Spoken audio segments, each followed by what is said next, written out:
Hello, MGTOW. What a beautiful day here in Providence, Rhode Island. Interstate 291 headed northbound. Anyways, today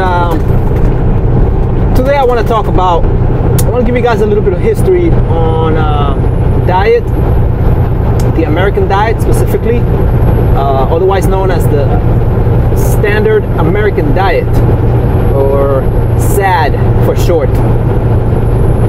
And how it all has related to the feminist movement since the World War II and the Vietnam era. So let's just do it. Back in the back in the 40s and 50s, after World War II, there were a lot of the GIs came home. There were a lot of women in the workplace, and true, many of those women returned the jobs to the men. They went back to the homes and went back to the kitchen, because let's face it, cooking for a family and sitting around in your butt all day, it's a lot easier than working in a factory. You got to think about jobs like construction and trucking and other labor-intensive jobs that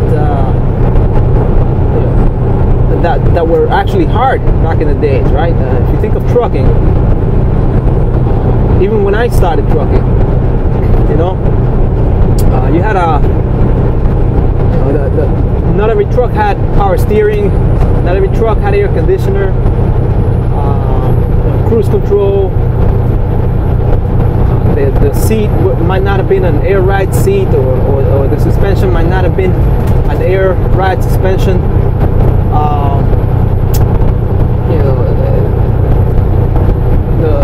The dispatcher threw the paperwork across the desk and said, "There you go, asshole. Figure it out. Do it. Go there." And wherever they told you to go, that's where you went. It's none of this sir or ma'am or professional driver thing they got going on today. Trucking has become more technical. But anyways, getting back into the diet situation here, women got back to the kitchen, right? And it was all fine and dandy until about the Vietnam era. By the end of the Vietnam era, you had a lot of chemicals to be disposed of. Big companies like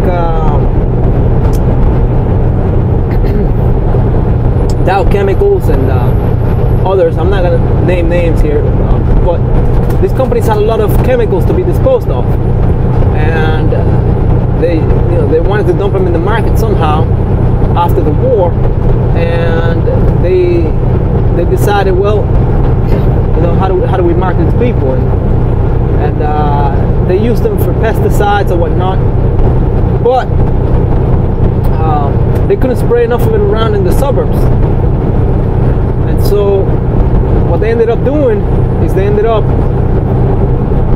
using it for crops. They started selling this crap to farmers. That's a guarantee for better crops, more profitable crops. And so that's how these chemicals made their way into our food. But with the rise of the feminist movement, in particular second wave feminism, what ended up taking place is that a lot of the food became industrialized. And not only that, these chemicals ended up being added to them. So women joined the workplace in an attempt to compete with men, as the jobs became easier and easier, right, thanks to technology. And this idea that we're all created equal. What a stupid idea. I mean, what the hell were Hamilton and Jefferson and Washington and the rest of the buffoons that put it all together, what the hell they were thinking, you know? That we're all created equal. That is not to say that you know, it's unrelated to you know, matters of race. It's just evident, self-evident that we are not created equal, and it was this idea of equality that led to women wanting to or declaring themselves as being equal to men. The vindication of the rights of woman was just that, a declaration that, a mild declaration, may I add, but a declaration nevertheless, mild for us now, but it was a declaration that you know, women had to be vindicated of you know, of their past and their past actions, and they were to be given the right to vote. But again, to get back to diet and how all this ties up into diet is that this idea of equality is what led the women to want to pursue careers outside the home. And so thanks to this, along came the TV dinners and you know, the fast food joints that you know, took off back in the 50s, but even more so in the 80s and 90s, right? I mean, they really upped their game, and you know, anything from baby formula that again already existed. Baby formula had been used for medically impaired infants since around the middle of the 19th century, but its widespread use didn't take off until the feminist movement you know, took off with it. And if you want to know more about it, there's a video I posted on the baby formula and how it relates to the feminist movement. But so foods become denatured because now a farmer can grow this big tomatoes, big crops, and mind you, they get paid by the weight for most of the produce they sell, right? Or the meat. But that's another matter altogether. I'm not going to get into that. And so food becomes denatured. People start eating all this junk. She moves away from the kitchen. Hell, even architecture changed. The architecture of a home changes as a result of her not wanting to be in the kitchen anymore. The walls between the kitchen and the food preparation area and the food serving area, the dining area, disappears in a lot of places, in a lot of homes, and so she moves away from the kitchen into the workplace. Right? She joins the workforce, and people start eating all this junk, right? Fast food and TV dinners and junk food and you name it. And so what happens is that people naturally, or should I say unnaturally, begin, and by people I mean both men and women as well as children, they begin to puff up, they begin to balloon, because they're ingesting this junk that is dipped in fat and full of chemicals. And so everybody balloons, everybody blows off. So feminism goes hand in hand with obesity. It is the precursor to it, and the catalyst that led to the obesity situation that we have today.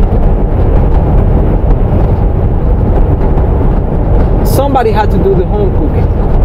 And the woman walked away from that responsibility once the jobs started to become easier and easier to perform. We're talking office jobs here, we're talking information era occupations, which are the occupations that women are able to do. And of course, those are the occupations the only occupations that they want to do, right? Very few women would have volunteered to go and work construction or drive a truck or work at a factory,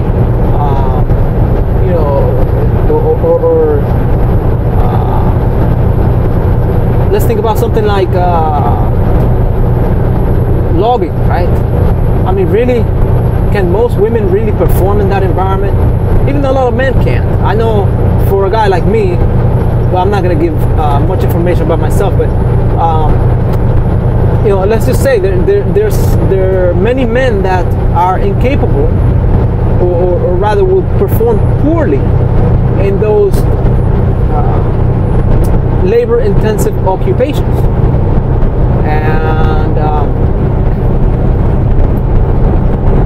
And so women don't gravitate towards those jobs. They want the easy, and that's the only thing they can do. And so she walks away from the kitchen. Once these easy jobs come to the fore, and everybody balloons. And now we have all this ridiculousness, fat acceptance, right? Body positivity.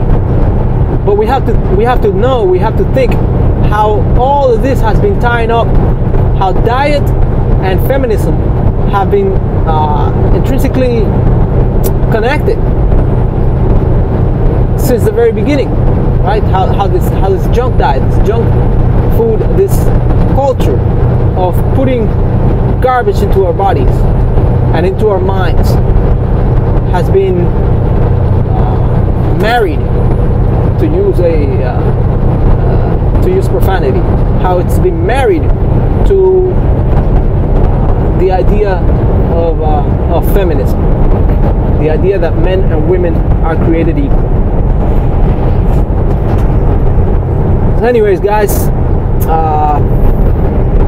that's what I have to say for now regarding this subject. I hope you enjoyed it. If you like it, give it a thumbs up. It helps other guys find this video, and do share it and subscribe. And I have more content coming for you, hopefully this weekend. I've been a little bit busy, but I have a couple of good things regarding well, I'm not gonna say, but I have a couple of mind-blowing videos. I think they're mind-blowing, coming over to you very shortly. Again, thank you for watching, and if you want the system to collapse, remember, you have to be the one to bring it to its knees. Until next time.